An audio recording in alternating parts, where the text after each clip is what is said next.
Oh no, मुझे भी office के लिए निकलना है, लेकिन मेरे शूज पॉलिश नहीं हुए।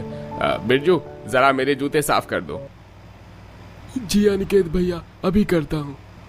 घर के नौकर काम करने लगते हैं, वहीं सब खाना खाते हैं। तब जूता साफ करते हुए बिरजू, पूरी जिंदगी यहाँ पर गुलामी करने में निकल गई, अब जूते साफ करने का बिल्कुल मन नहीं करता।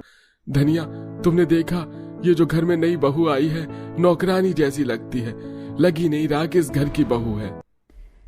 हाँ, आपने बिल्कुल ठीक कहा। ये ऐसी इसीलिए लगती है क्योंकि ये नौकरानी है। जहाँ मैं 1-2 बार सेठ के घर काम करने गई हूँ ना, वहाँ पर मैंने इसको काम करते हुए देखा है। मुझे तो समझ नहीं आ रहा ध्रुव बाबा ने इस नौकरानी में ऐसा क्या देख लिया कि इसे घर की बहू बना दिया।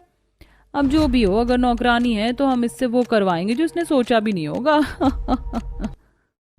मैं तुम्हारी शातिर दिमाग को समझ गया हूँ सुमन, और वैसे भी मुझे ये बहुत भोली लगती है, हमारी बातों में आ ही जाएगी। वो तो है ही। ऐसे ही दिन गुजरते हैं। घर वाले अर्पिता से बहुत प्यार करते हैं, इसीलिए उसको कभी अपने साथ बाहर घुमाने ले जाते, कभी शाम के समय बैडमिंटन खेलते तो कभी रात में अंताक्षरी खेलते हैं। लेकिन आसपास के पड़ोसी और घर के नौकर जान जाते हैं कि वो पहले नौकरानी का काम करती थी, इसीलिए उसके बारे में बात बनाने लगते हैं। एक दिन बिरजू बाहर से सब्जी लेकर घर में जा रहा था कि पड़ोसन रोकती है। अरे सच में क्या बिरजू, इस घर की बहू नौकरानी है? फिर तो तुम पर हुक्म चलाती होगी। हाँ मालिक, कहते हैं तो करना पड़ता है। अब बताओ भला, एक टुच्ची सी नौकरानी तुम 4 लोगों पर, इस घर पर राज कर रही है, तुम्हारी तो बेइज्जती हो गई।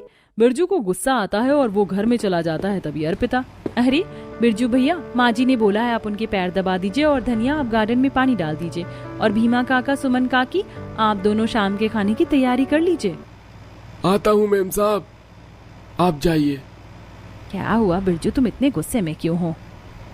इसलिए क्योंकि ये 2 कौड़ी की नौकरानी अब हमें काम बताएगी, इसको तो अब हम बताएंगे। तब बिरजू मीनाक्षी के पैर दबाकर आ जाता है। अगले दिन घर के सभी लोग किसी काम से बाहर गए होते हैं। तब अर्पिता नौकरों को कोई काम बोलती है। तब धनिया उसका हाथ मोड़ देती है। आह धनिया, ये तुम क्या कर रही हो? मेरा हाथ छोड़ो। ए चिल्ला मत, अगर तूने किसी से कुछ भी कहा तो हम भी तुझे छोड़ेंगे नहीं, और तेरे सास ससुर तुझे जो इतना सब प्यार करते हैं, उन सब के खाने में जहर मिला देंगे, इसलिए जैसा बोलते हैं वैसा कर।